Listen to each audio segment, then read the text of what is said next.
কলকাতার ছবি দেখলেই প্রথমেই যে ছবিটি আসে সেটি হচ্ছে ভিক্টোরিয়া মেমোরিয়াল। কিন্তু আপনারা কি জানেন এটি কেন এত বিখ্যাত? তো চলুন আজকে আপনাদেরকে সেই গল্পই বলব। আমরা চলে আসলাম ভিক্টোরিয়া মেমোরিয়ালে। এখন নেমে আমরা টিকিট কাটবো, তারপরে যাব ভিতরে। কলকাতার বুকে দাঁড়িয়ে আছে এক বিশাল সাদা স্মৃতি, ভিক্টোরিয়া মেমোরিয়াল। দূর থেকে মনে হবে যেন কোনো রাজপ্রাসাদ, যেন ইতিহাসের বুক থেকে উঠে আসা এক নীরব অধ্যায়। আমরা চলে আসছি ভিক্টোরিয়া মেমোরিয়ালের সামনে। এখন এইদিকে টিকিট কাটা হচ্ছে। আমার সাথে যে ছিল সে টিকিট কাটতে গেছে। তো যাই হোক, টিকিট কেটে আমরা ভিতরে ঢুকবো। তো এটা আসলে কলকাতার হার্ট, আর কলকাতাকে বলা হয় সিটি অফ জয়। এটা করতে নাকি 15 বছরের মতো সময় লেগেছিল। তো আমরা যাবো ভিতরে, বাগানে কিছুক্ষণ হাঁটবো, আর আশেপাশে যে জায়গাগুলো আছে ভিতরে, এখানে অনেক সুন্দর সে ব্রিটিশ পিরিয়ডের কিছু ছবি টবি আছে, সেই সমস্ত দেখবো। আমার কাছে ক্যাশ নাই, তো যে কারণে সমস্যা হয়ে গেছে, টিকিট কাটতে পারতেছি না। এখানে অনলাইনে টিকিট কাটা যায় না। তো যার কারণে এখন আমাদের ড্রাইভারের কাছে কিছু টাকা নিয়ে আমরা হয়তো টিকিট কাটবো, তারপরে ভিতরে ঢুকবো। কিন্তু এই সৌন্দর্যের পেছনে আসলে লুকিয়ে আছে উপনিবেশ, ক্ষমতা, বেদনা, এক হারিয়ে যাওয়া সময়ের গল্প। সাল 1901।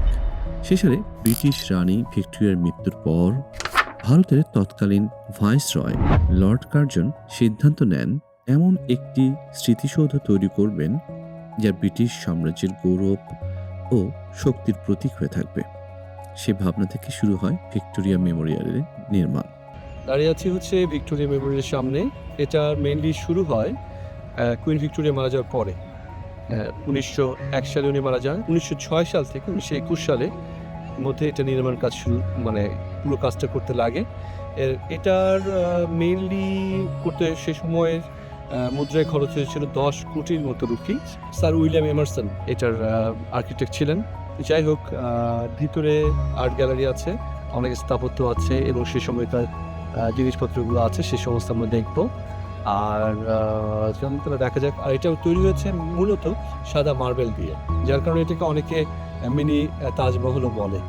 1906 সালে ভিত্তিপ্রস্তর স্থাপন করা হয়, আর 1921 সালে এটি জনগণের জন্য খুলে দেওয়া হয়। সাদা মাকরানা মার্বেল দিয়ে তৈরি এই ভবনটির দিকে তাকালে মনে হবে এ যেন ভারতের মাটিতে দাঁড়িয়ে আছে ব্রিটিশ অহংকারের এক বিশাল প্রতীক।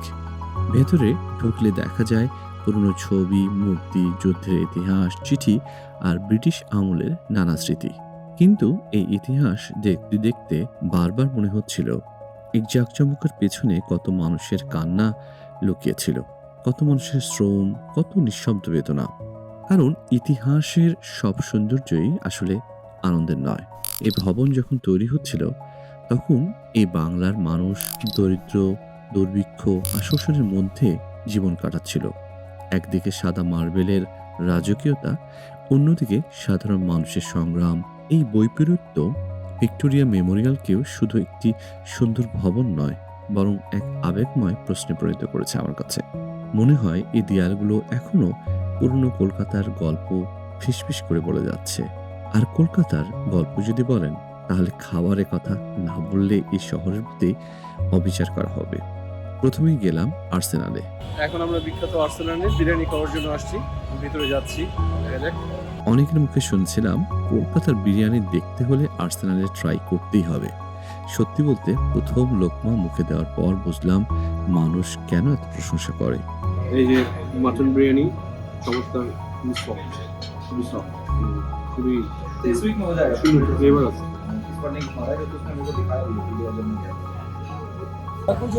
হ্যাঁ, 1 বছর হয়ে গেল।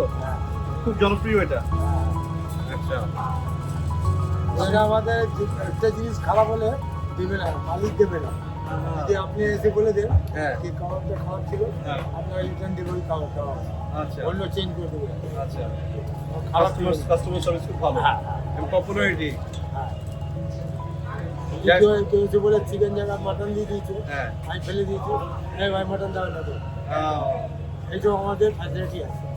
মালিক জানে আমার কাস্টমার কোনো জায়গায় না। আর এটা কি হালাল? হ্যাঁ, সব হালাল, সব। বাংলাদেশের বিরিয়ানি, ঢাকার কাচ্চি সবকিছুর সঙ্গে তুলনা করা চলে, মাথার মধ্যে চলে আসে। কিন্তু কলকাতার বিরিয়ানির নিজস্ব একটা অন্যরকম ধরন আছে। রাতের কলকাতার রাস্তা, হলুদ ট্যাক্সি, মানুষের ভিড় আর বিরিয়ানির গল্প, সব পুরো শহরটাকে যেন খাবারের সঙ্গে বেঁচে আছে। এরপর গেলাম 6 বালিগঞ্জ প্যালেসে। যদি কেউ আমাকে জিজ্ঞাসা করে আসল ঐতিহ্যবাহী বাঙালি খাবারের অভিন্নতা কোথায় পেয়েছেন, আমি হয়তো এই জায়গাটির নামই বলবো। এখন যেটা খাচ্ছি সেটা হচ্ছে কড়াই হচ্ছে কচুরি দিয়ে আলুর দম। চমৎকার টেস্ট, প্রাথমিক টেস্ট হচ্ছে চমৎকার। এটার সাথে মানে সরিষার তেলের যে একটা গন্ধ আছে সেটা খুবই চমৎকার লাগছে খাওয়ার সময়। খুবই সফট। এখন খাচ্ছি গন্ধরাজ গ্রিল ফিশ, এটা হচ্ছে বেশি মাছের, খুবই চমৎকার। দেখাই, এটা হচ্ছে এই ফিশটা গ্রেভি সহ, এর পাশে আছে আলুর পোস্ত। তো খাচ্ছি, একটা খাই।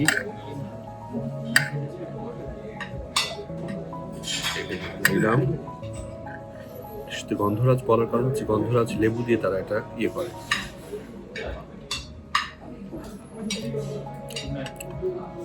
মজা আছে, অনেক মজা। আর পিছনে দেখতে পাচ্ছেন 6 বালিগঞ্জ প্লেস। এই যে এই রেস্টুরেন্টটা, এই রেস্টুরেন্টের খাওয়া দাওয়া আসলে খুবই অথেন্টিক বাংলাদেশি খাবার। ইলিশ মাছ থেকে শুরু করে বিভিন্ন ধরনের ভাপা ইলিশ, অনেক ধরনের খাবার, এবং সঙ্গে ড্রাই পান, আবার মিষ্টিগুলো এমন সুন্দর সুন্দর চমৎকার।